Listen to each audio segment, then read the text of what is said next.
એટલે ઈગો અને એનવી બે બાજુ પર મૂકી દેવાના. અહમ અને ઈર્ષા એટલા માટે બાજુ પર મૂકવાના. પ્રેક્ટિકલી પણ તમે વિચારો, અહીં બેઠા છો કે તમે બસ સ્ટેન્ડ પર ઉભા હો કે તમારી કોલેજમાં હો, every third person besides you is in sum way more intelligent and talented then you. Do you believe that?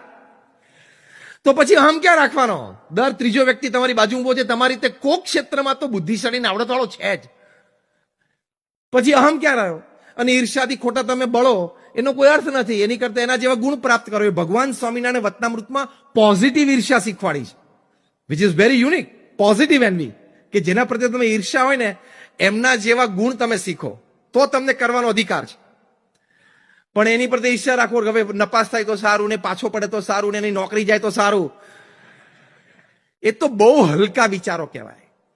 Make your self so strong. આપણે આપણી જાતને જેટલા મજબૂત ના કરીએ કે આપણને કોઈના પ્રત્યે ઈર્ષા ભાવ જાગે જ નહીં. Be a positive competitor.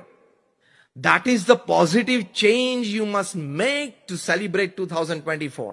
કોઈના પ્રત્યે માન ઈર્ષાનો ભાવ નહીં. એ છે, એ સારા છે, હું છું, હું સારો છું.